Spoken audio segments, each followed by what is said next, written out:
Addiction thinks in circles, whereas invention thinks in spirals. Yes. Yes, And yes, I yes. love it. And spiral is not one dot, it's actually one seed becoming bigger and bigger and bigger Mhm. and bigger and bigger and bigger. So I'm grateful for that. And then two, just the pain just reminding me like this body is so amazing.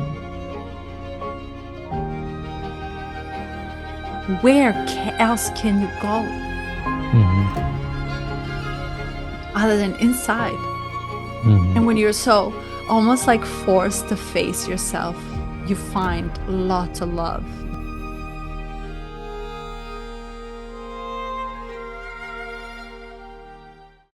Dude, having coffee with you is a treat. Yeah, this is nice. I can't. I was making it and I was like, holy shit. This feels like this feels really good. Hi. I agree. I second that. So what time do you wake up for the coffee talk on Sunday? Today I woke up at 4:30. I try not to drink coffee um uh soon after waking up, like 90 minutes. They've Or done some don't? yeah, they've Oh, done some studies that I think it's called adenosine, which is an amino acid, I think. It's your system is not ready for caffeine, mm. so it does nothing until after 90 minutes. Just increases cortisol. So, Mm. but yeah, so I'm drinking now in like 10 minutes. I can like really start. Oh, you're waiting. Okay. No, go ahead.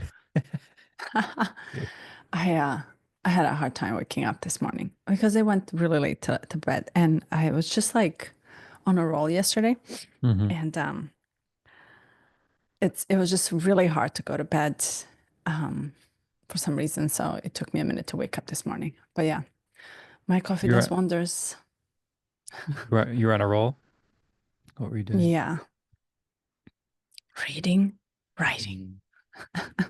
Nice. That's all I did yesterday. Just read and write and write and write. And I felt like I couldn't even stop because things would just pop up in my mind and they were brilliant to my mind. Yeah. So I have to put it in. I have to put it in. And I was just in a pit of it. So it was really interesting.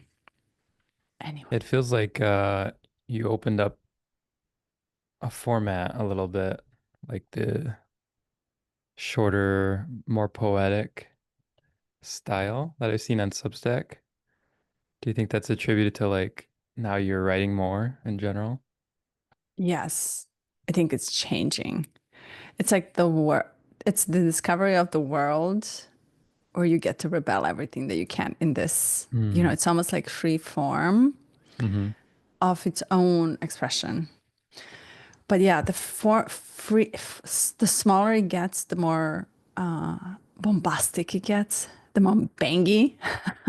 Yeah. It just bangs. And then I was curious. I was like, well, I've never read novels before. And I fell in love with this, I told you, with this Turkish writist. And she happens to be bisexual, Elif Hmm. Shafak. And I sent you a video. I don't know if you had a chance to watch it, but it's I fine. watched half of it. There's something about her. And I just looked and I was like, wow, I was amazed. I have never seen her Hmm. before. And I was like, I'm going to give it a try to novels. And actually, currently, I am reading a book of the author I am going to interview. And hers is a memoir of her brother and her entire life. And I was just eating it for Friday and Saturday yesterday. I was just reading and I couldn't believe how well she wrote it because I was captivated by it. I Mm. couldn't drop the book. And that doesn't happen that often with nonfiction. I mean, with the nonfiction writing. Hmm. And I'm going to interview her next week. And she just sent me a book to read it. And I was like, okay, I can eat this up within a day. whatever, 250 pages. I was eating it and I was like, I couldn't believe I had all these like feelings about it, right? And I was like, this is so cool. It's like, how Hmm. can I, for her to write it so well, for me to feel what she's writing as an author was just mesmerizing to me. And then I met this lady, and then I met another lady, and I was just falling in love over and over again. And I was like, this is so cool. So now I'm in that world. Yeah. That's amazing. How are you integrating some of the energetic shifts from the massive earthquake last week? That was a scare. Well, I'm gonna ask you. I was far away. How are you doing living on it? Living on the crack, on the Yeah, we're pit of fine. fire. I would say it's very interesting though because um the 2 days leading up to it, it was just like you could just feel like electricity. You could just feel like everyone and people took it one of two ways because it was so much energy. People were either like chaotic and stressed and like how do I gather my organization back? Or you just let it flow and you embraced like the the random nature to it, but you just had like I just had more energy overall. I felt like I'm like we could do anything, we get everything done, we could go run 10 miles if we want. Wow. And then it happened. Yeah, there was a little bit of the fear. And then the next day it was like kind of the settling of the energy. And then everyone on the island started getting sick. Yeah, like this stomach bug. And I'm just getting over it now. And I'm like, well, that's not, I used to believe in coincidences that are just solely like just random, but now I'm like very convinced that nothing is random. So I'm like, okay, there's that. And then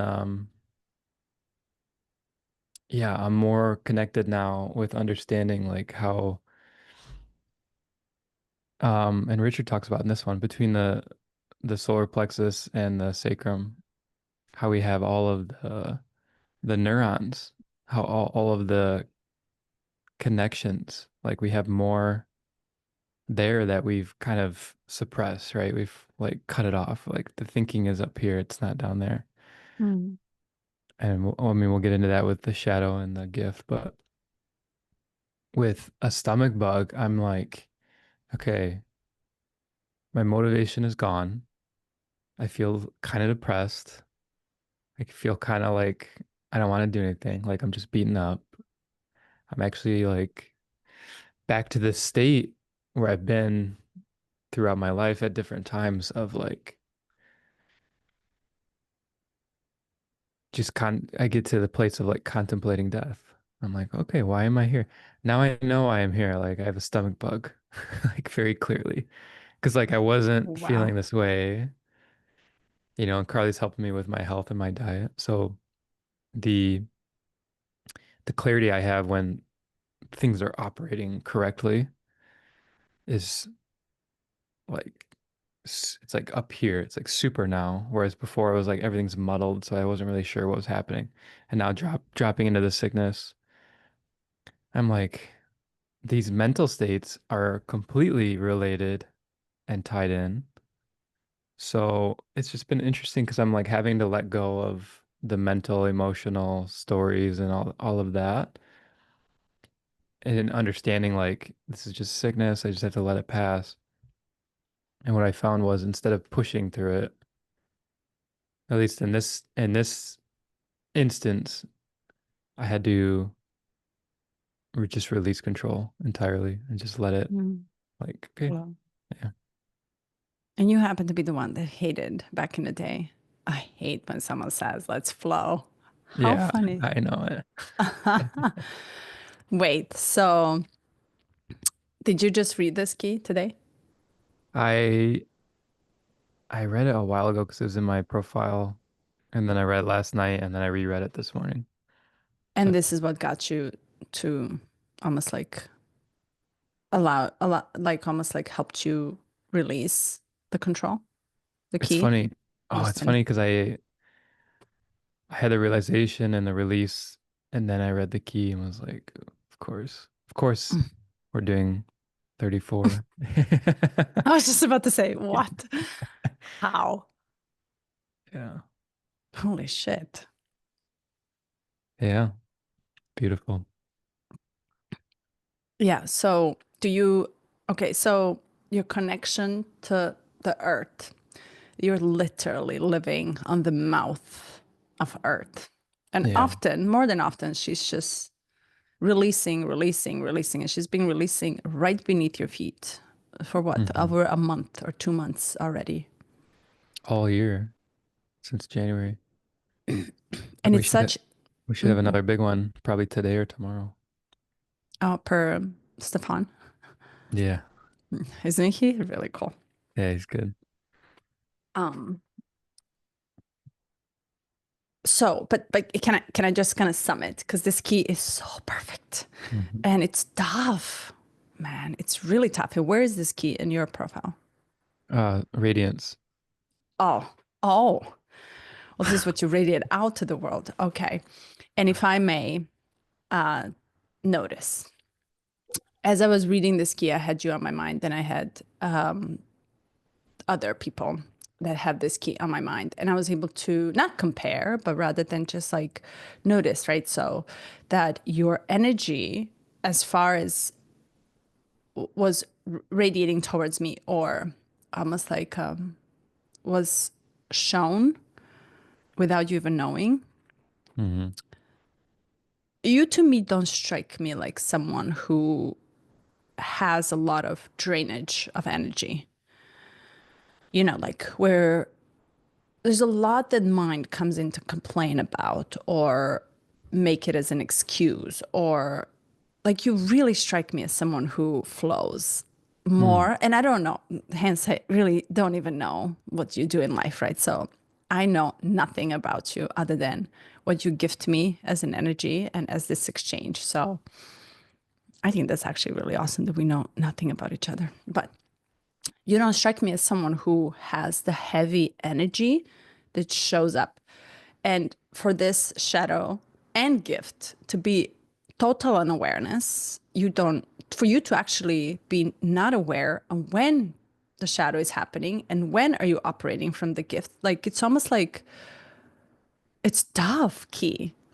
But Yeah. I don't perceive you as someone who is lacking the energy to move in life, in any aspect of life. And I've met people who do.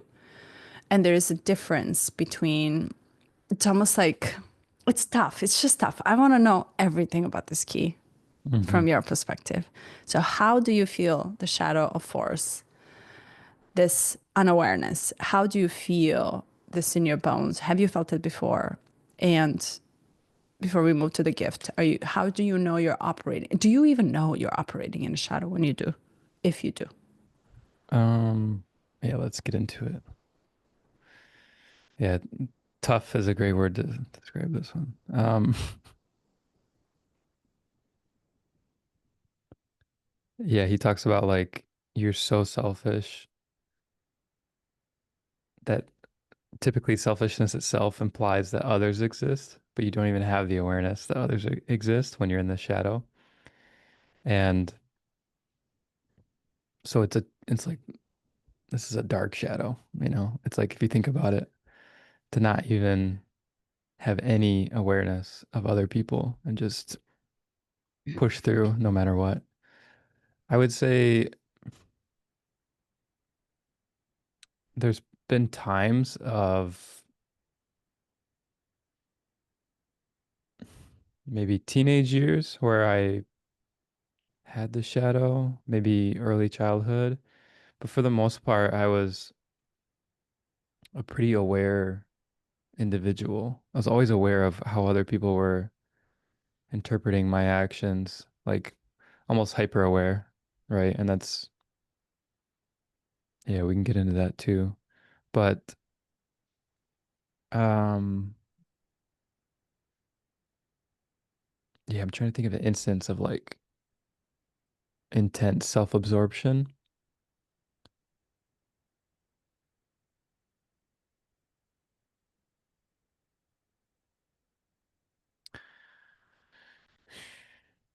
I would say in like states of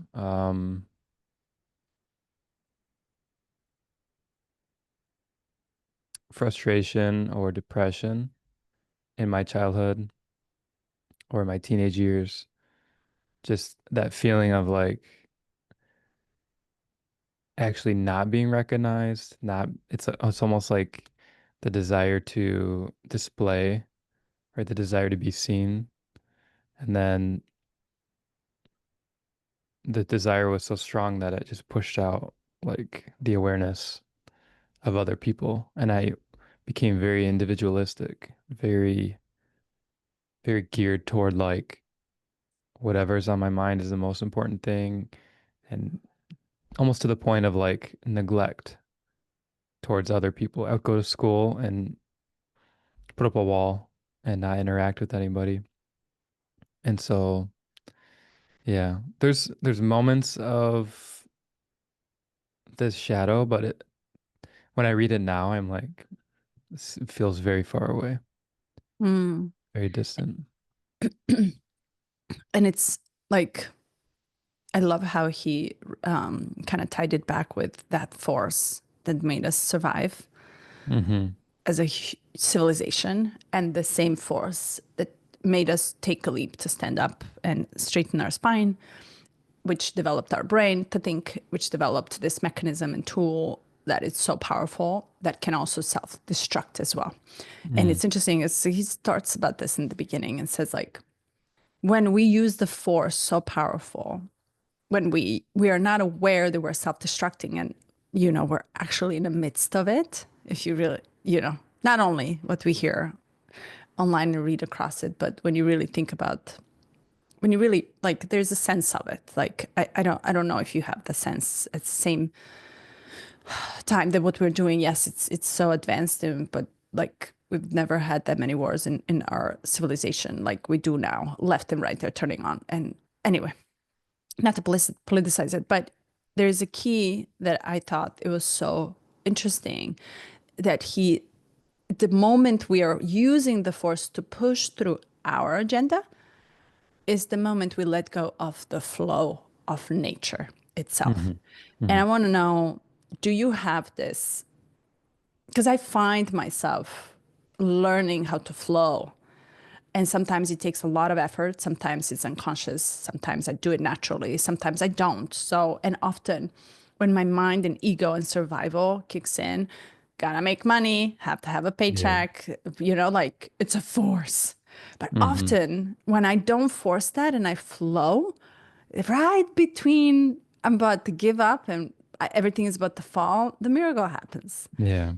And I don't know how do you manage to find yourself in between these two states of not forcing.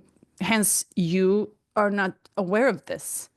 But can you later on differentiate, if you go back now, differentiate actually, yes, I've done the force, I've done the flow. Here are the differences. Hmm. Yeah, I like how you frame that.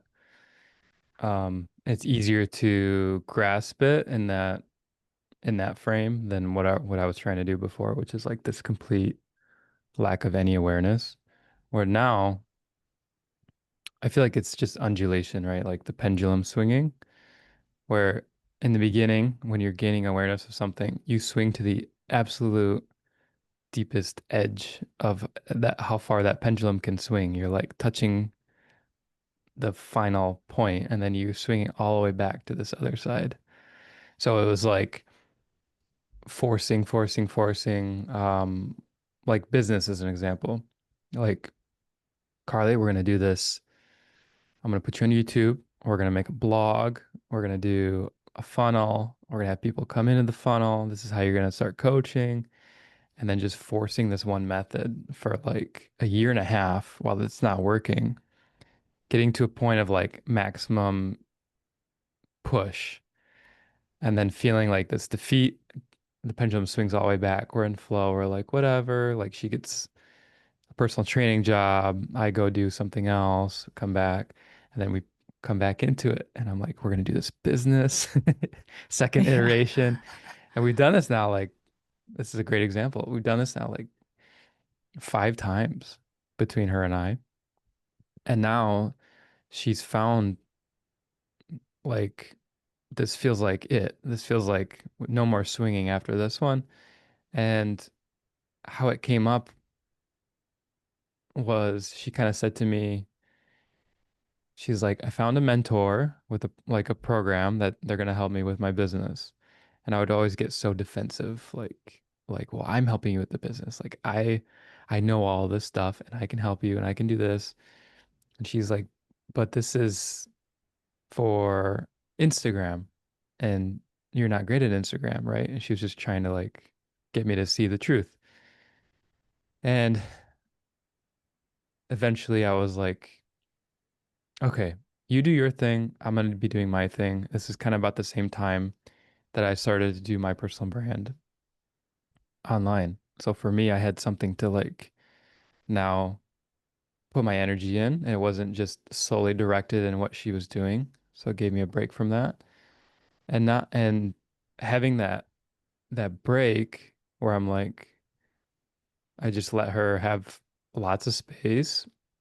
And then in that space, I realized like how much control I really was trying to have on her business, on our situation financially, on like everything, because I saw how much it stressed her out. And I'm like, well, let me take it.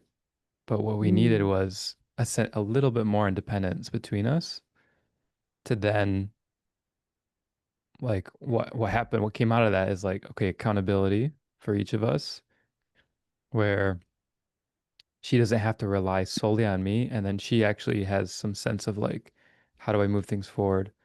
And then two, give me space to see, wow, like I actually wasn't helping as much as I thought I was. I was actually getting in the way.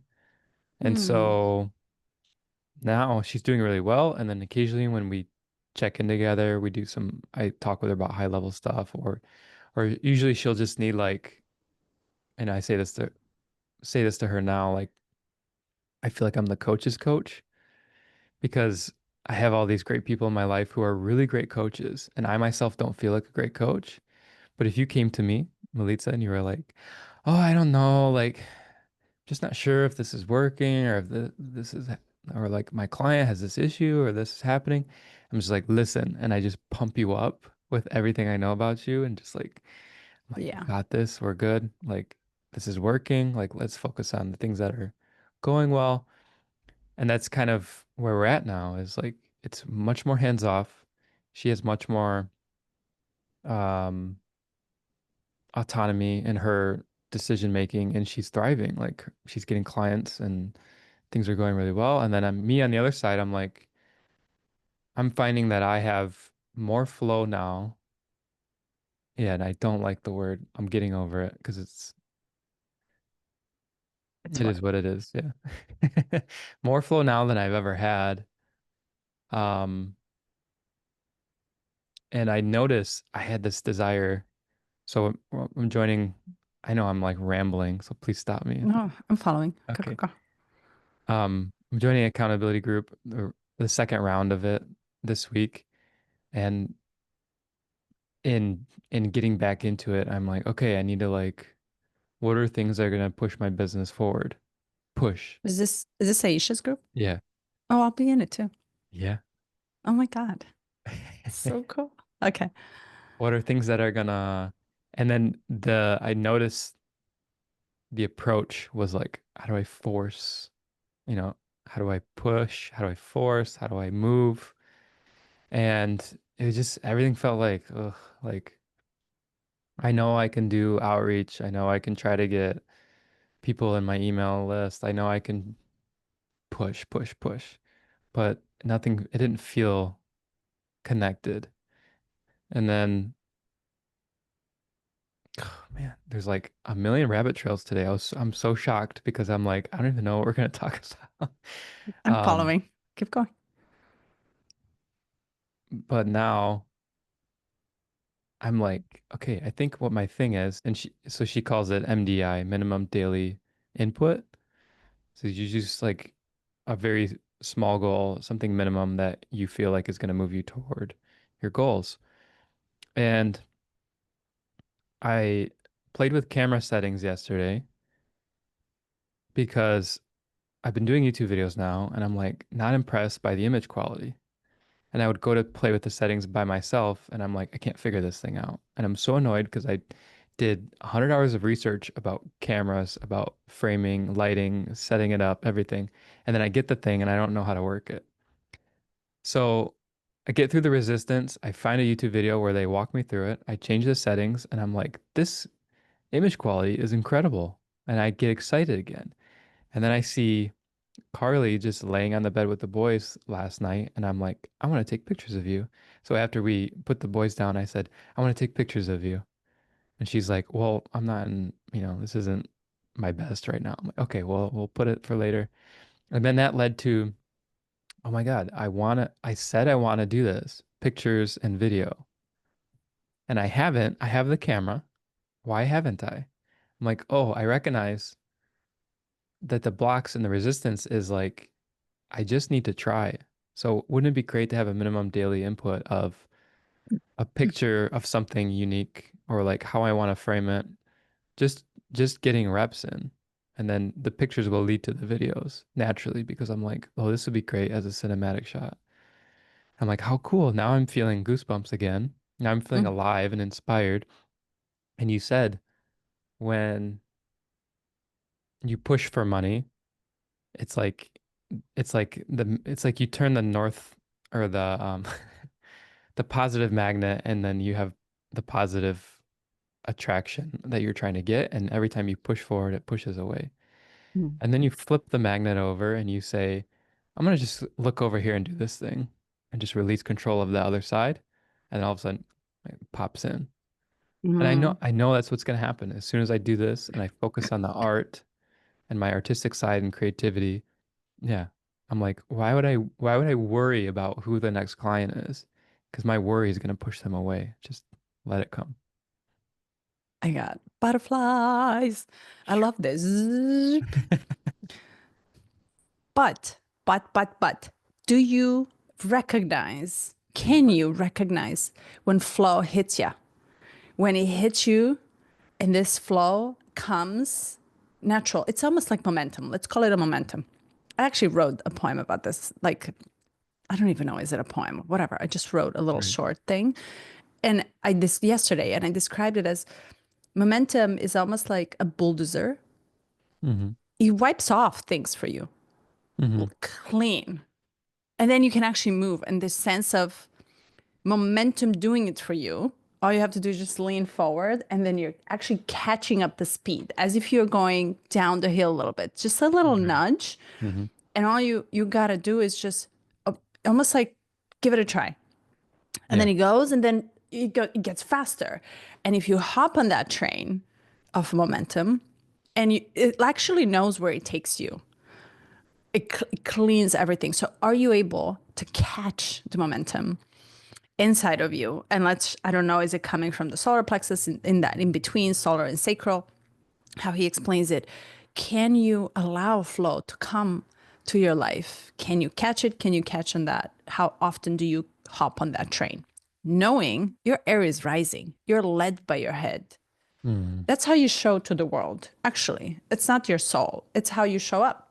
If you were to go on stage, everybody will think you are Aries because you're full here. Like you operate here, you push through your head. Mm-hmm. But can you grab the momentum that hits you, hop on that train, and see where it takes you? Can you trust it? And do you do that? How do Mm-hmm. you do that? I guess is a question. Well, I feel like that's where I'm at right now is the momentum when I changed the camera settings and looked at the image quality, the momentum sparked. And I was like, okay, if now's the time to do something with it, right? Because if I say like after I get X amount of clients or after we get this much money or after whatever, the momentum has largely died. Maybe it's still there. I don't know. We'll see. But I'm jumping on that momentum. And the ability to recognize it now is clearer for me because I'm less prone to this force of like my idea of what needs to happen in the world doesn't trump like the information I'm receiving, right? And I think that's the awareness is like if I'm tuning it out, you can push through and push everything out of the way, but you're missing like clear messages. Um, I was just reading, this was a random rabbit trail, but I was just reading about an actress and she was wondering if this part would be appropriate for her or if she was meant for it. And she's Maori, she's from New Zealand, so she prayed to her gods or whatever, and this little bird flew into her house, it like faced her, chirped at her 3 times, tilted its head, chirped one more time and left. And she's like, well, can't get any more clear than that. Mm, And if you're in this state of force, you're like, what's this bird doing in my house? Why are you talking to me? Like, get out, mm, shoo, shoo. Like you don't, mm, you know what I mean? It's often in nature and connection. So like if you, I would say this word like with this word flow and where momentum happens, it's definitely got to be connected with nature somehow, connected with this primal part of us. I think that's where it comes up. And that's, if I think of being primal, I think of solar plexus mm. and the sacral. Yeah, so good and so tough. Tough because it's unrecognizable for you. You almost have to build the skill to trust the momentum or trust the flow or not even trust it, be aware of it, Yeah. catch it, Hmm. catch it. And okay, so do you feel these flows or momentum or gifts? Let's just call them gifts of life. I'll backtrack a little bit. And this is 55, right? So we have to innovate, we have to be willing. You have tough keys, 22, 55. It's like, you know, it's Yeah. We all tough. have tough It's keys, right? yeah, but you're like, more and more we dive into it, they kind of get more complex and you kind of have to trust unknown. It almost feels like you have to be willing to risk everything that you know of. And to Mm. backtrack a little bit backwards, it's almost like back our parents. Let's just talk about our parents and just the previous generation who made us and created us. It's like you get some sort of certainty for the rest of your life. And just boom, in one generation later, you have uncertainty for the rest of your life. It flipped from knowing what Yeah. the end of life is going to be to totally not knowing what the end of life is going to be. And we have no choice but to trust something and to hold on to something or to learn how to trust some sort of cues or to find them, to seek them, to search for them. And the more uncertain I am, the more I trust the natural flow of everything. But easy said than done. Easy for me because I have nothing to lose. And you, yet, as a male, as a father, as a husband, you have a lot on your plate.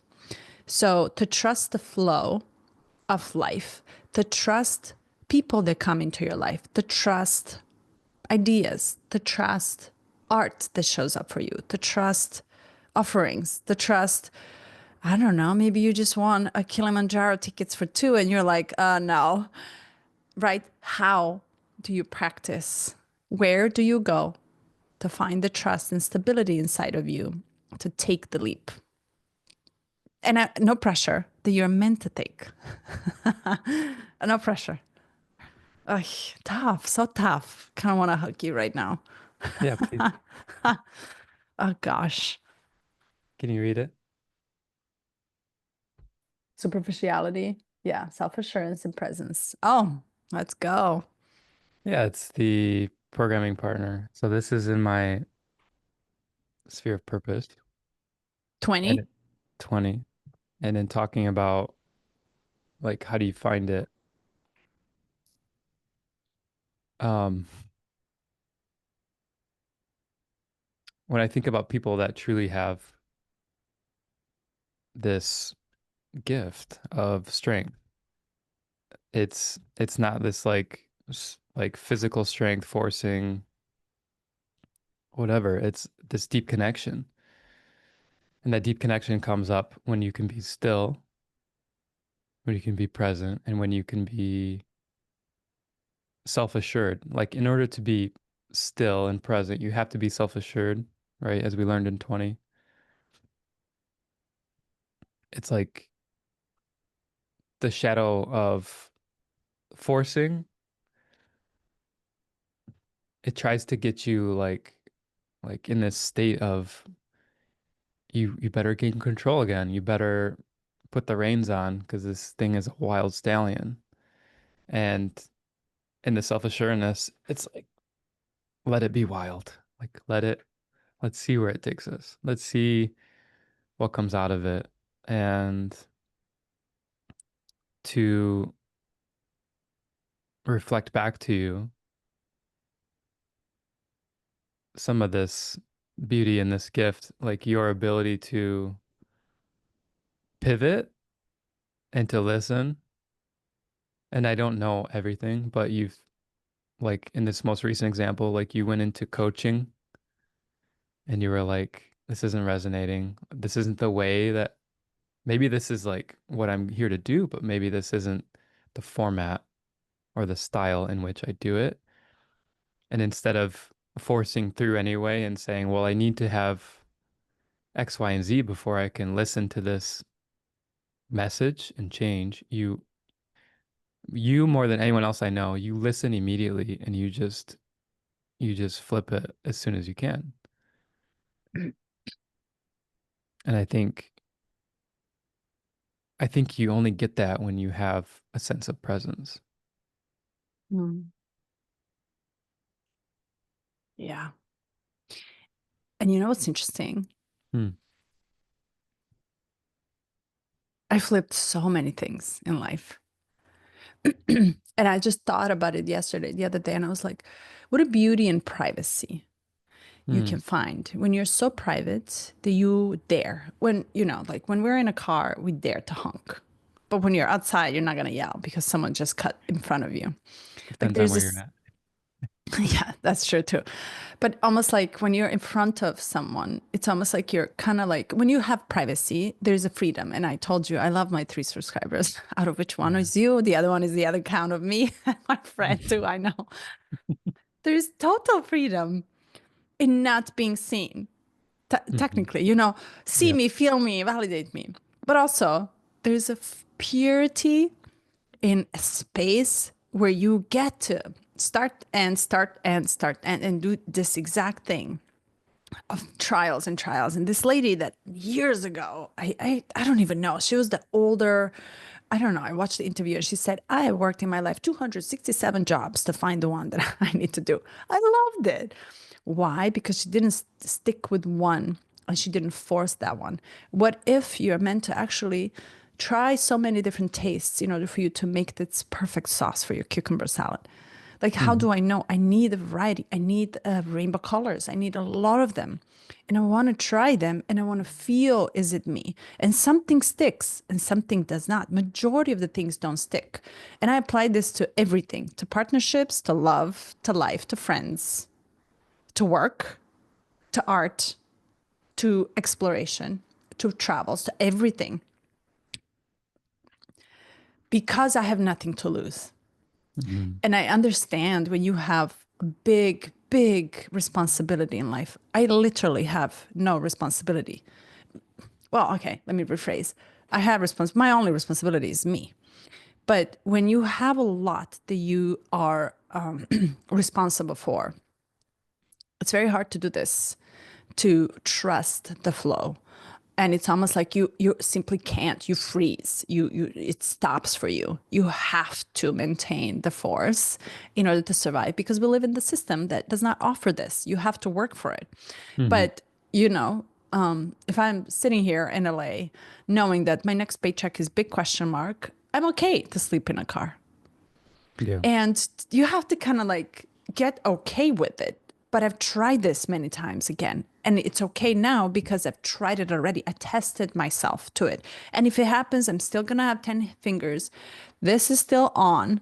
My heart is still going to stay big. I am still me. I can get up and try to figure it out again and again and again. So it's almost like a research that I'm doing for my own soul. So yes, it's easy to say and to give up when I know coaching is not something that I wanted to give up. I'm graduating in November Yeah. and I'm going to graduate and I will finish everything and do more than that. But it is not what I want to coach. It's Mhm. almost like it's such a sacred thing, but there's something out of that coaching that will add a little bit of a taste or a little bit of a note to my entire symphony. Oh, And my symphony. it's gonna add so much because of the depth that you went with it. Yes, exactly. So it's like it's not for that. It's for something Yeah. much larger. It's an And I don't know. ingredient in the salad, not the salad itself. Yeah. So I try a lot of things and I Yeah. give myself fully to everything. And I think if I can coach on that, I would sit there and actually dare you while I hold your hand and we go down. We go down, we go up, we go Yeah, yeah. left, and we do it together. And you don't feel you're alone in this. And I think Do doing you it have alone is scary. Yeah, go ahead. yeah, do you have 20 in your profile? I don't know. Feels like it. Really? And you feel Actually, like when I learned I'm a three line, like in human design, it's called the martyr. And they always say with martyrs, like you'll try everything, you'll make mistakes, you'll fall, you'll fail, I don't but have 20. you're meant to do the many iterations. Many iterations. And I'm like, man, it's funny because I'm learning how to be a good martyr more from you than anyone else. But it's not part of your, you're a 2-4, I think. Human design. Yeah. Yeah. I'm yet to dive into that. Yeah, I don't have 20 in the key. Yeah. But okay, so does this flow force, does it push you to repressive and reactive nature? Oh, yeah, I'll get into that. Afraid of itself.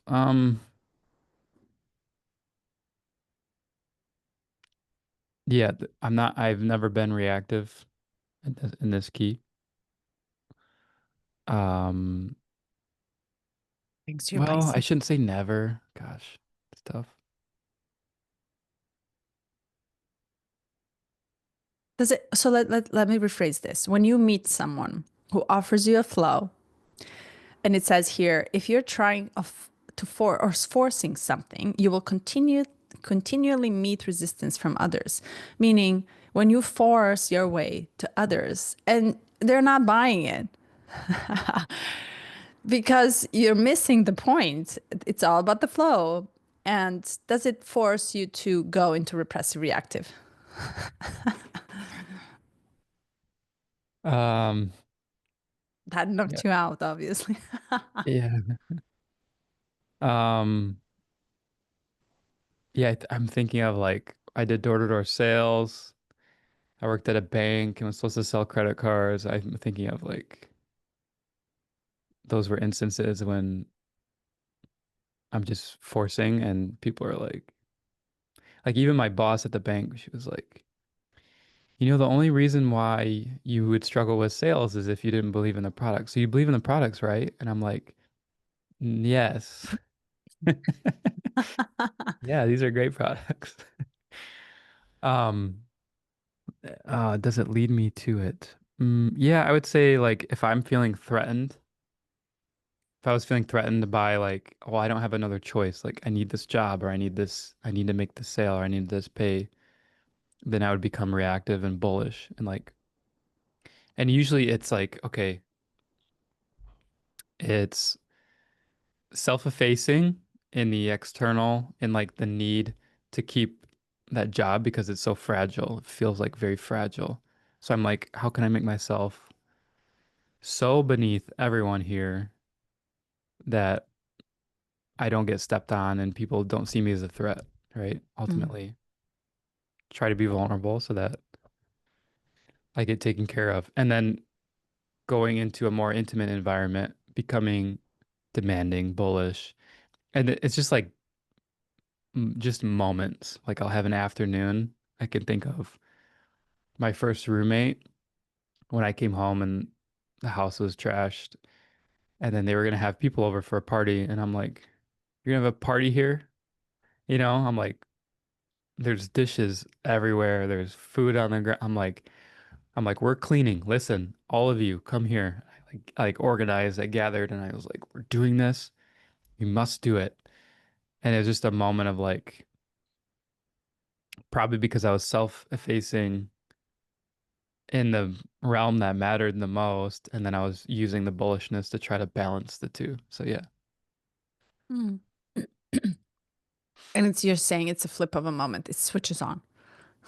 Yeah, and yeah, Damn. because there's no awareness tied to it. So in that moment it was like Oh, please. It's not excuse.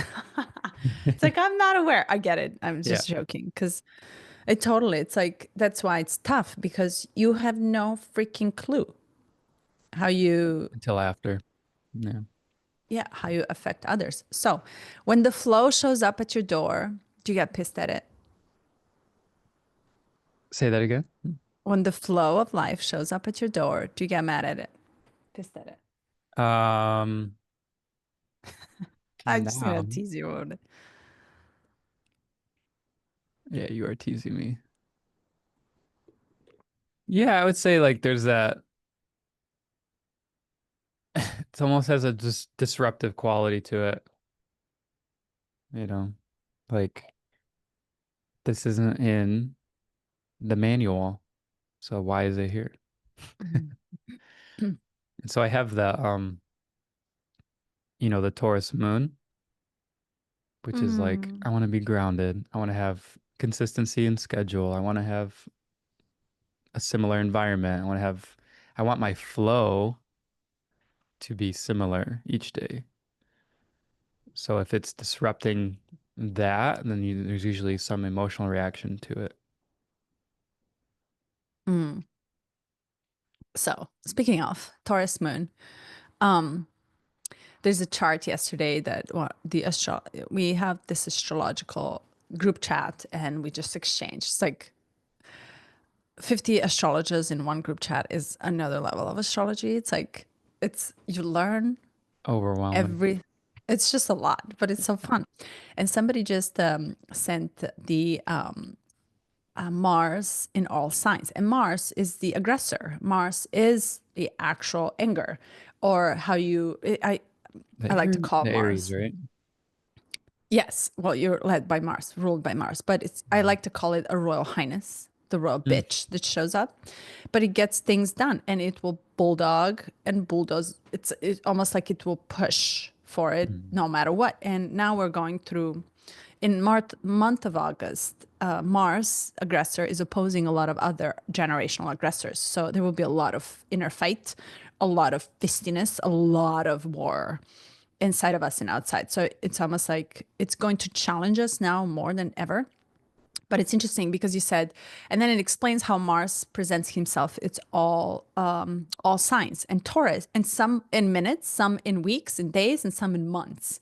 mm, How this like graph of like high peaks and what does that mean, and then goes down to how your aggressive anger actually shows up, and the Taurus, which is your soul, it's really beautiful. My mom is Taurus. That's how I'm like so soft to it. It takes months to get to the peak. It's almost like, okay, it thinks because it's so deeply contemplative. It thinks, it feels, it doesn't burst to the crowd at all because it's so steady and grounded. And then it thinks about it, it shows up and it's going to just like poke it and then it's going to drop it. mhm, So your Taurus is beautiful to be in, your moon is beautiful to be in Taurus because you want that level of patience and stability inside of your soul. Again, soul is your heart, the moon is your heart. All your pearl goes back to your heart. Your entire thing is going back to out of your mind, back to your body, back to your mhm, body and how you feel in your body. And your heart is ticking in a present moment. It doesn't go in the future. mhm. And it has this like inner knowing too. So that is very, very helpful to know. I forgot your moon is in your Taurus. Yeah. Really cool. Yeah, that's cool that your mom is Taurus. Oh, my mother, and she's deep, deep. Months later, she'll remember what happened months before and be like, you remember that? That's when, that in conclusion. And it's almost like it has Taurus has the qualities that no other sign has. It actually has the human qualities, Mm. values of the human being, the qualities that we're losing. So if you look there, you will see the consistency of steadiness, consistency of self-love, big human quality, and that like if I were to hold on to anything, it would be the Taurus's value. Whatever you have Taurus is what will ground you and hold on to you. And if your soul is entire Taurus, I would trust it more than I trust the Mars, your ascendant or your ego, your sun and Mm. stuff like that. So anyway, Mm. okay, let's see.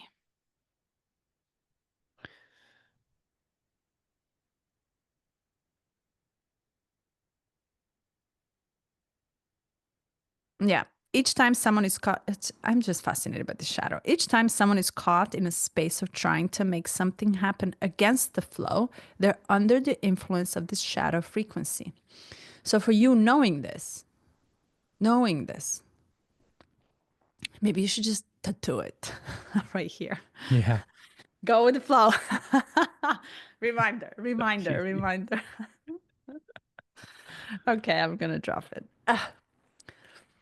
I'm kind of mad at this too. So it kind of brings me madness as well. But let's talk about the strength. We can move on from the shadow. Wait, what makes you mad about it? Because flow is my natural state. It's like Mm. I trust the flow more than I trust any force. And I trust when things show up the way that they show up at that right moment. This is why I wrote so many times about missing chances, missing the opportunities, almost like having this wave of inspiration that comes in, right? It's like flow is everything. It's like, and I think this is why I feel my whole self is moving into a totally different world of art, of writing, and I have been steady going into it because it can express itself in its own flow, and it can come up and disappear. It can start, it can end, it can, like it's almost like something. There's a there. What is meant for you will stay with you. Hmm. What is not meant for you will leave you, but it will give you the taste that you need in order to get to where you need to be. So I think the whole art, the whole writing, the whole, like storytelling, the whole expression is actually where you get that freedom to, well, I get that freedom to taste it, to feel it, to learn about it, to discover it, to analyze it, to adventure with it. That's whole world of art. And it makes me mad when in the physical day-to-day life, makes me mad when I meet someone who, not mad, I can't even say it's mad. It's just, there's a clear resistance to freedom that we all have inside of us to just explore. And it comes in every aspect of life: intimacy, relating, connecting, trauma healing. It's like building, believing, truth, your own discovery. It's like self love, esoteric ways of feeling and thinking and believing into something else. It's like you need so much freedom and so much space for it. And such energies come demanding flow, Yeah. Hmm. demanding flow. And as excited as I am to see how the structures will fall, it's also really scary because the structure itself and the rules of the rulers will destroy us too. Any thoughts on that specific thing? How this shadow can also be destroying us right now in a moment we're living?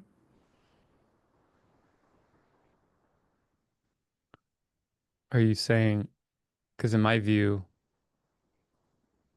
this shadow has largely kind of ruled the way things are? But are you saying like there's a pinnacle moment here?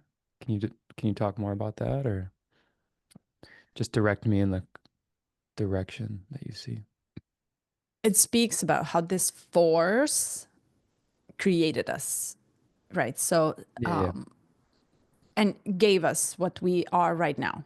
It Hmm. forced us to evolve and take that leap of our humanness, right? So now we have bigger heads than we should be having, with so much space inside that we don't know of. And we're ruled by the mind, we're led by the mind. And we're also having a tendency to self destruct because the force itself wants to destruct itself. Mm. So, us living in the era of AI and all the threats and fears and terrors and tragedy that comes with it that we hear, see, and feel, what do you have to say about the self destructive energy and force of this shadow and this key in general?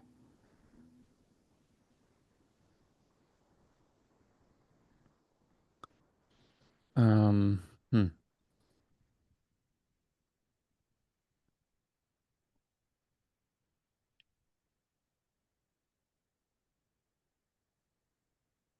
I'm not sure, to be honest with you.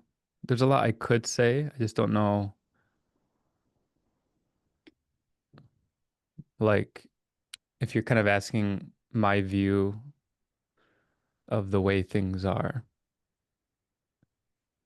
it goes back to, and what I'm trying to lean into more and more lately is this non-deterministic view. Like, we don't know where we're headed. We can say that it doesn't look good. Like, I would think most of us agree that the amount of debt in the world, the advent of AI, and how little consideration there is for like safety or, the loss of what it means to be human.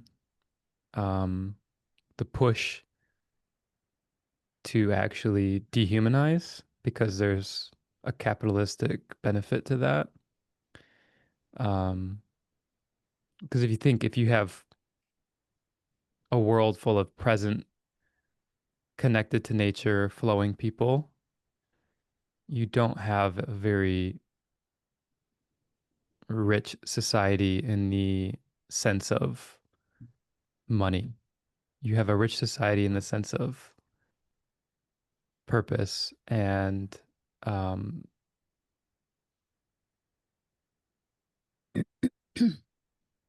purpose, connection, and getting your needs met. But it looks so different than, like, ultimately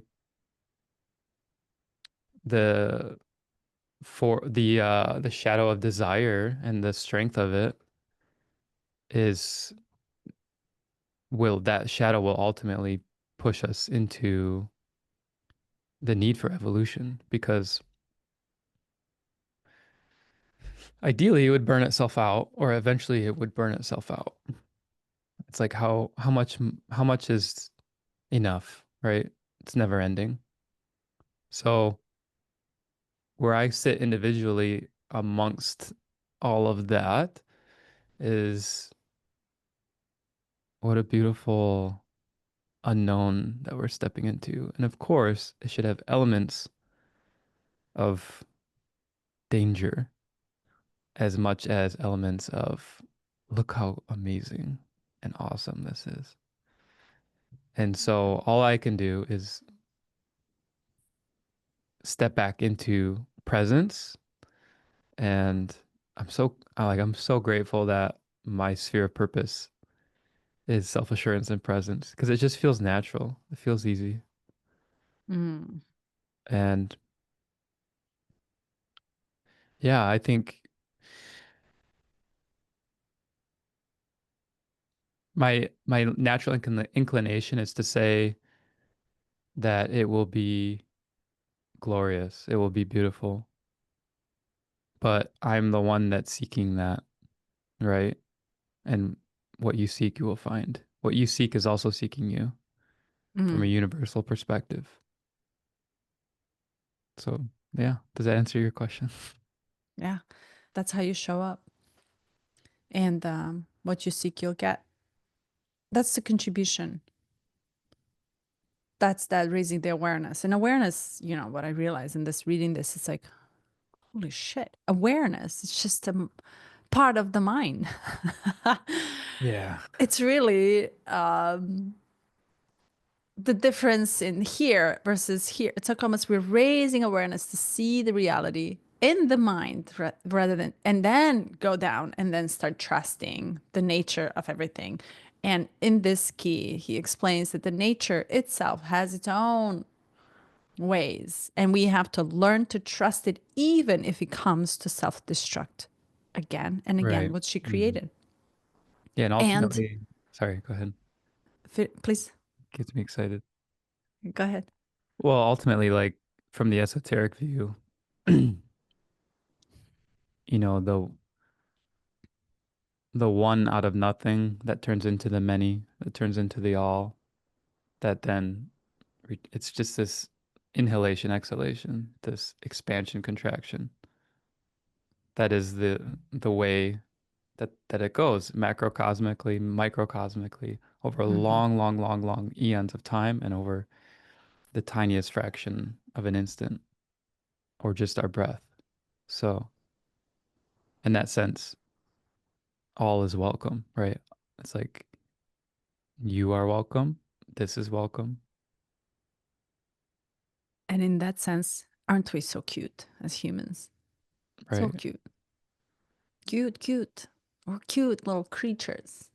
Little, tiny little fuckers thinking we can control everything. Ugh. It's like it's so limited. I was talking last week when I had my guests over. I was talking about this like round limited just circle. And I was trying to explain to her just the vision that I had. And it was just like, and I was like, the mind is a line like this. And it kind of has like just a circle and it cannot go outside the circle, the mind. It's the limitation, the thoughts, the present, past. I mean, sorry, not the presence of awareness, but rather than the actual limitation of the mind. It can only get us there so far. And Hmm. but whatever the mind cannot comprehend is actually what we're trying to get to. It's almost like the trials of searcher research that we're doing is to adventure outside and leave the mind just being limited because it's supposed to be limited. And this limited form is like, oh my God, we have this much brain and the mind and the thoughts and everything is gifted to us to try to overcome its limitations. But it also wants to express itself in such limited form, which is why we're here. Hmm. And, to aim to be enlightened or to get to the destination that we don't know of, we can't even comprehend. It's ludicrous. It's cute, the aim. It's cute. It's sweet. It's like it has its own innocence when you really get out of the limits and you kind of see us trying really hard. Yeah, I want to be happy. I want to be this. I think this and this. We're constantly trying to find what we don't know, even what we're looking for. searching outside ourselves for the thing that's already there. Yeah, and I want it, and I want it, and I want Yeah. it. And the more you want it, the more you lose the sense Mhm. of what is it. Like the Right. more, yeah, the less we know. And I find that so cool that such existence of us as humans is possible. Like that, wow, the format that we are embodying, the form itself, it's like so cool. It's like it's fascinating to me. But it can I can I have to give up of my mind in order to enjoy the fascination and awe of such majesty, which is the city level. It's like at the end of the city, we're all gonna be gone. It's supposed to be like that. And before we get there, let's just do now. Because Yeah. we'll get there anyway, but I don't want to miss the now because it's so magnificent. Mm. And the ins and outs, and that's where the flow becomes funny. That's where the flow becomes playful again, innocent as a child. And you're coming back to where we're kind of in the moments when we come back to be a child and go to Disneyland and enjoy the world of wonders and dreams. And I just went there last week and I was like, holy shit, this is for adults. The kids are there, but they Mm. don't know how to enjoy it. When you're when you get to certain maturity, You should, by the way, bring your family and I'll take you guys to Disneyland. You have to go. Have you been? No, I went to Disney World when I was 3 in Florida. But Oh, but as an adult, it is the dream land, land of wonders and imagination and creativity and laughter and silliness in ice creams and playing with Mickey. You know, it's like, it's such a freedom. It's such a beautiful way to maintain such exaltation, almost like a exaggeration of possibility hmm in front of your eyes as an adult in this limited form that is trying to pay the paycheck and go and work 8 to 5. It's like push, push, push. And the moment you enter there, it's like, wow, we actually created all of this. Somebody sat down and created every single piece of it. hmm Like, how wonderful, wonderful hmm is the world that we can live in now as well. It Yeah. just, yeah, takes, I Yeah. don't know. We're only limited by our imagination. So if we can have activities or events that awaken a deeper imagination, then ultimately we're moving into it, right? So, Yes. And it makes you wonder what is that you can provide. Right. So what am I right. hmm providing? So what do I do to work for the world, for the collective? Yeah, what's your lens? Because What it, ultimately, what's that? what is it? What do you mean? What's my lens? Mm. Hmm. Well, I think we share our viewpoint and perspective over the work of our entire lives. And sometimes not until the very end, but we're building up to it. We're building, it's almost like if you're forming an iceberg and you're having to do all of the unseen things that are underneath the surface before it comes up. But that's just potential, right?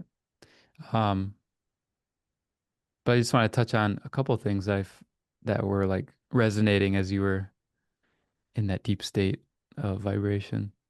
The We speak on enlightenment and I hear it a lot. And although it's just a view, my viewpoint on enlightenment is that you're already enlightened. We're already enlightened. And I think people miss it. Mm. And it's like we put it off just like we do with most other things in life. It's like, well, at some point my entire existence is going to change because I'll have this enlightenment moment and then I'll live differently because life will be different and I'll like I'll see all this stuff and it will be all glowy and I'll have this awakening and I can like hear your thoughts. Like we come up with all these imagined states, but it's like we are already enlightened and that's you know, the all into one. Like you said, like how we are just different viewpoints manifest and how humans are cute. It's like that cuteness too. Like if you can view it as cute, then you can see that we're all enlightened. We're just these Mm. little creatures running around, pushing, pulling here, doing all this work. Um, Yeah. yeah. Taking it so personal Mm, and serious. serious. Yeah. Yeah. Gotta get Do you out of it. belly laugh? Yeah, I do. Um, What makes you belly laugh? when I pick on people. Ah, seriously.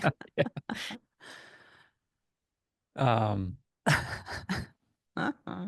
On what are you picking? um, I don't know. I'm like, I can think of an example. I was in this group call with two lovely ladies, and there was a misunderstanding. So like, me and this, we'll call A. Me and A had this understanding like, okay, I'm going to share this story. And then B was like, yeah, you should share your story. And then we get in this call and B's like, hey, hey, you were going to share your story, right? And so she had this misunderstanding. And I just jumped on because I'm like, what a great opportunity to like disrupt the natural. Like we were also trying to get A to share more about what she's doing. Mm. So I just jumped on. I was like, yeah, yeah, A, you said you were going to share, right? And then she was just uh, like stuck. And I just started belly laughing so big. And then nobody knows. It's almost like a just like inside joke. I don't know. Why would that make me belly laugh? I don't know. Because it's innocent. Right. You know how kids make you belly laugh a lot because they're Yeah. so innocent. I think there's an innocence behind it that it's a reminder to not take things so seriously. Yeah. Yeah. And that's what came up is like like my story, your story. Like we're all just kind of, Who cares? yeah, let's just play. We're playing. We're playing on the fact that like there is misunderstanding, that communication is fucking hard. Like when you get down to it, like language is so limited. So Mhm. let's just laugh about Yes. it, you know, Yes, so true. And it's the only tool we have to communicate and relate to one another for now that, for now. Yeah. Or it's the most prominent tool. You know, it's like 99%. The yeah. 1%, the like unseen, like, am I reading your mind right now? Or I'm feeling what you're feeling. But then we go back to words to try to confirm. And so maybe in some future state, as Richard talks about, we won't have to. Mm. I hope so. I Yeah. hope we get to witness that as well. Maybe we are already witnessing the sense rather than the sense, a communication of senses. Hmm. And I think I always come back to the intimate moments with someone where you don't use your language to communicate rather than you use your everything else other than, Yeah. you know. It's like kissing is so beautiful because it is its own language, Yeah, kissing, intimacy, and you're not able to speak. Well, I mean, you can talk in between, but there's so much more that's communicated, right? Yeah. totally. So much more. And it's never talked about. It's never Hmm. spoken of. The moment you get into your mind is where you lose the entire sense of Yeah. language, of such language. And And it's taken me way too long to figure out, like, I don't need to talk about it after, because I'm like, I'll talk about it because I'm like, oh yeah, we should talk about how great that was, whether it's kissing or touching or whatever. And then usually after or while I'm talking about it, I'm like, wow, this is a weird flavor, you know, like all of a sudden it's lost its joy. It's like, just keep it unknown, trying to solidify feel it. it. Yeah. Yeah, it's interesting how the mind can actually jump in right after. Yeah. It's uh, like I want to share in this experience. You're like, no mind. Or Stay. it takes or it takes you elsewhere real fast. Yeah. Yeah. Yeah. Comparison, judgment, self-criticism, Yeah. shame. Yeah. Wow. I Hey, don't quick. know. Mm-hmm. Yeah. Quick question. Hope. You said hope. Mm,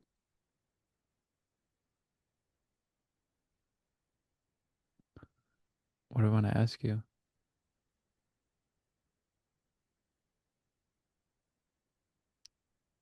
mm, Do you think hope,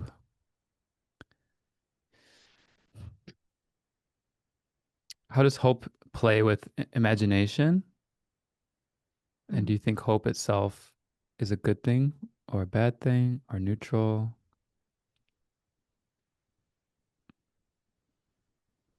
I love your question. Um, Hope to me lives in the future. And I think if I were to give my mind anything that is not here, I would give it a hope. And so that way it can drive me towards my set of possibilities. And, because it almost like the mind, we know that the mind cannot sustain the present. It's developed and evolved to states that are not present. So it operates us knowing or not knowing into future or a past. And if I if it doesn't if it's not it has to be busy. It's like it wants to be busy. I can sit in meditation, but my mind is going to take off. I can sustain the meditative states of sadgurus, whatever. Not me personally, but for 12 days and then I will be back to it. It will simplify how I understand it, and I totally might be wrong here. It will simplify the way it thinks, and it will exit the form and limits, and it would bring a different way of knowledge or different way of thoughts, of different channeled lessons, wisdom. But I'm not there. So I'm not that wise or whatever. I didn't reach that state where I can sustain my mind to sit in one still place in a void, in emptiness, in silence. And if I can give it any food, I would give it through the hope.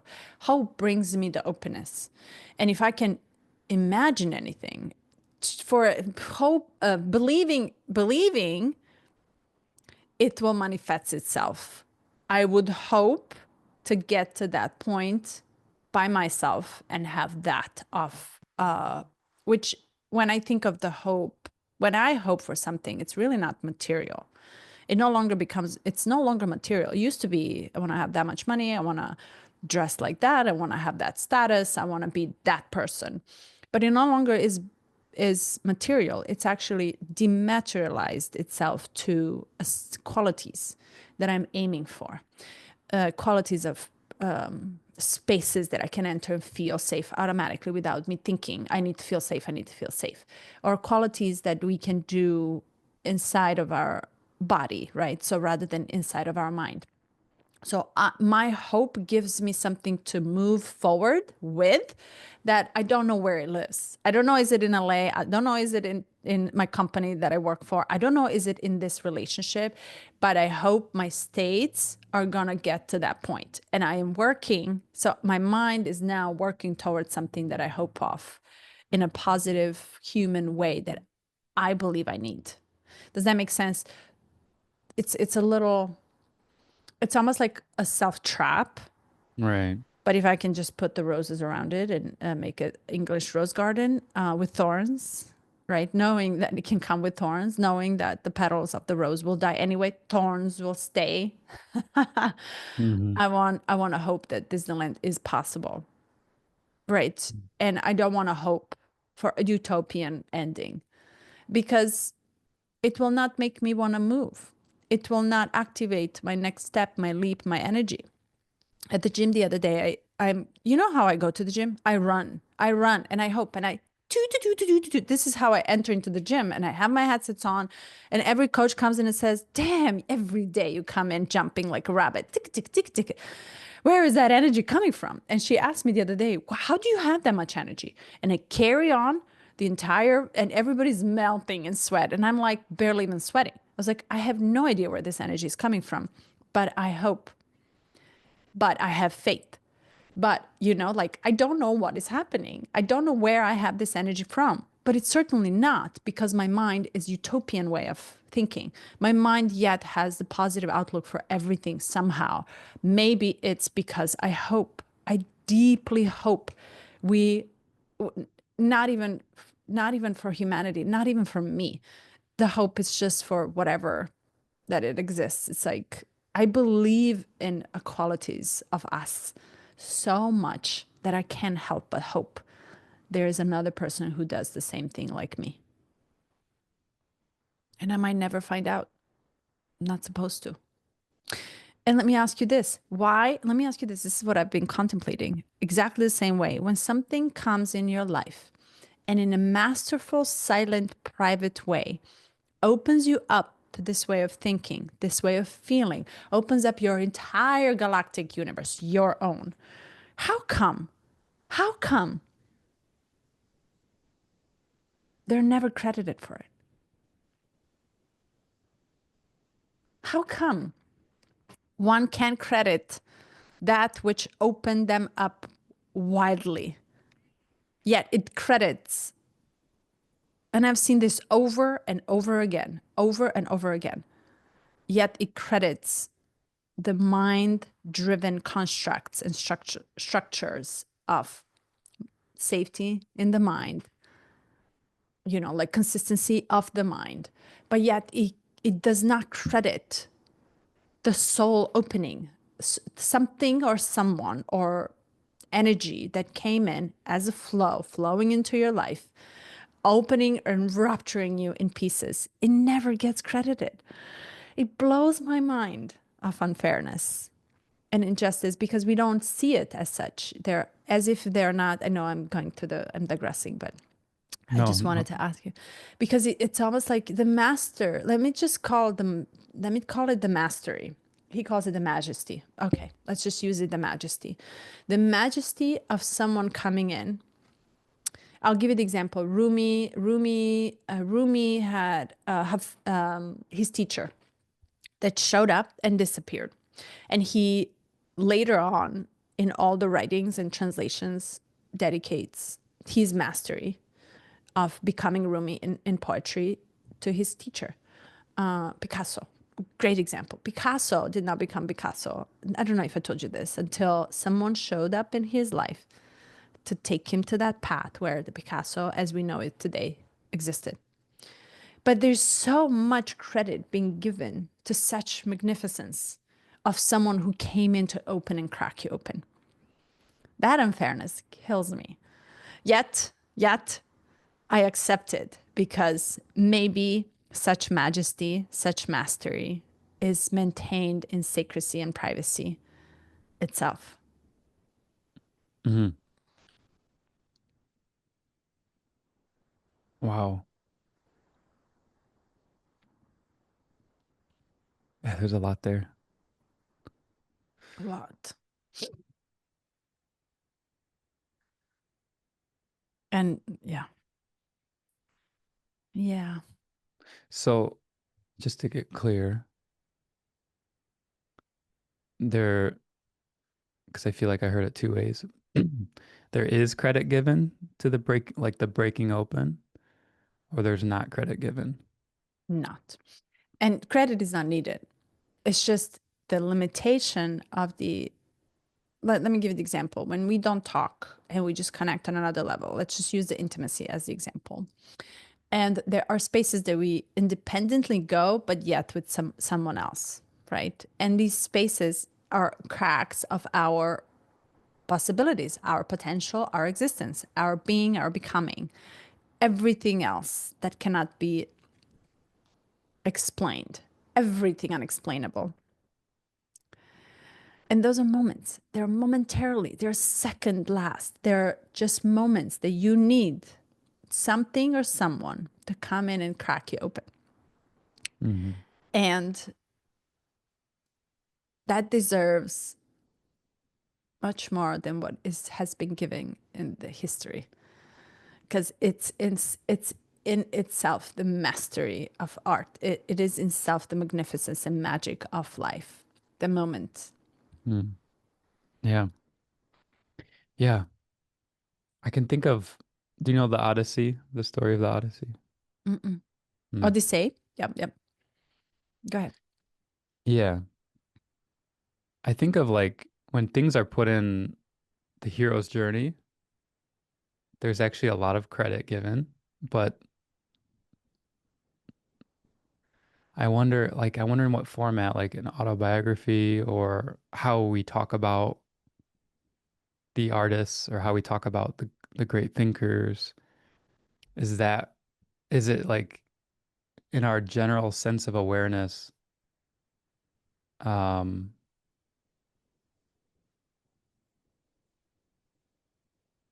I'm trying to think of like an icon.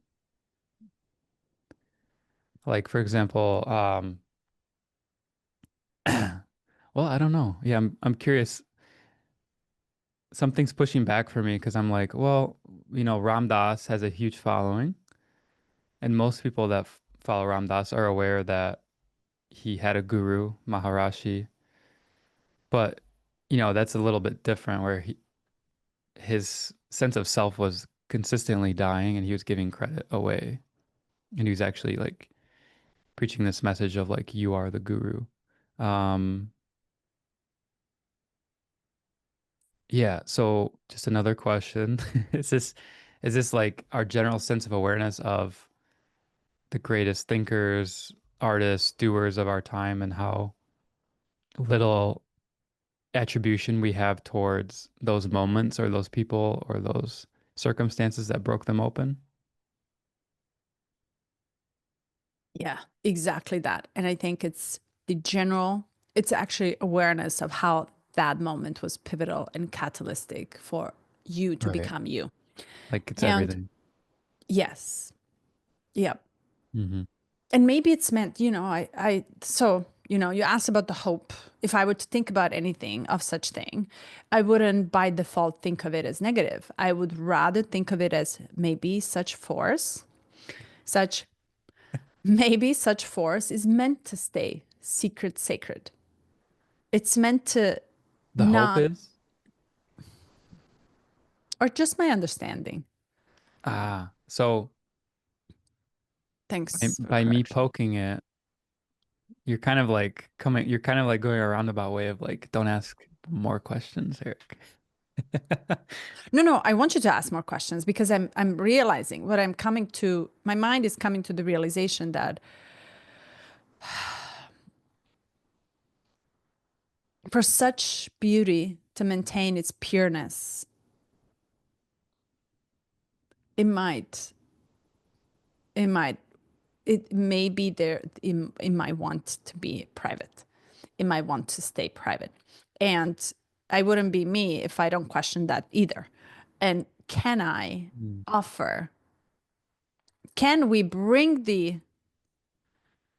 but then, yeah, I'm going into my own trap. So I'll just end it there. Maybe for purity of such moments of evolution in one soul or someone that you, if you're lucky to be with and witness and experience together, is meant to stay forever private. And only then will have its own space that freely exists rather than being limited into the public eye. Mm. Mm. David White. Only vows that we speak of are the vows we break. The Wow. vows we never say are the ones that last forever, and we never break them. Wow. Yeah, I resonate a lot with the privacy because there's like the depth that we can access in language. It's almost like, you know, it's by its nature private. We can't share it. But that quote was from what? David White, you said? Can you say it one more time? It was so good. Want me to read it for you? Yeah.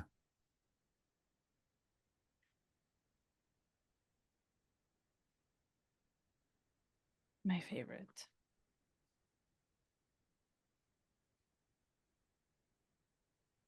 It makes me cry. Um, all the true vows are secret vows. The ones we speak out loud are the ones we break. Hmm. I'm trying to think of like what are my unspoken vows, but I think that will take some time to figure that out. But then too, I'm noticing like, well, maybe the desire to find them, identify them is a way of speaking it, right? It's almost like it's unspoken. He's almost like talking to your nature, like, right? Like, where do you lean? Like, how do you show up? Who is it that you are being each day? Like, those are your vows, the ones that we can't speak, like don't have language for. Hmm. Maybe, maybe. My mom wrote a poem a long time ago, and translated in English would be like, long time ago when she was going through dark nights. And he goes, happiness is true only while you are seeking it, not unattainable. Something in the form of the happiness is not to be attained, but yet is to be activating you as you are seeking or teasing yourself with possibility that you're getting there. It's almost like there's a bridge and I'm here and the church is down. And by the time I come to you, happiness, love, ecstasy, anything that I want to attain, you know how we say it's the journey, it's not the actual thing, it's not the pleasure, is Hmm. not the orgasm, is not the measure, it's the pleasure to get to that point that is a measure. So it's almost like if I don't ever want to attain because the path to that, the search, research, and like coming and failing and doing it again is really what uh, m magic is in. Yeah, the attainment is death. The orgasm is the little death. The Mm. culmination. Yeah. There to stop right before. Yeah. Yeah. Uh-huh. Yeah. Damn. Okay. Well, this was beautiful. Yeah. Do you Yeah, feel complete? it took a couple of beautiful turns. Oh my God, I just had this realization. You tend to ask me, not every time, but you tend to ask me, do you feel complete? Mm. And in truth, and the only truth I know, no, I don't feel complete. And that's how it should be, right? The tendency to wanna close the chapter, right? True. Yeah. May Well, I, may I remain open. I'm really contemplating the metaphor you used of like the rose with its thorns and how it relates to hope. And I'm like, okay, in the one sense, I'm the one holding it. The thorns are hurting my hand. I'm the one that's smelling the flower as it blooms. I am the flower blooming. I'm also the thorns, right?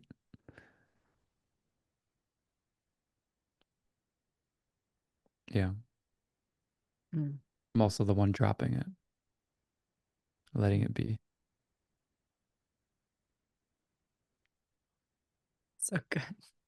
Thank you. Sounds like this should be on a paper, Yeah, book write in it a down. form. You did. I like your poetry more than mine, so. It's not mine anyway. Right. I love you. Love you too. Till next time.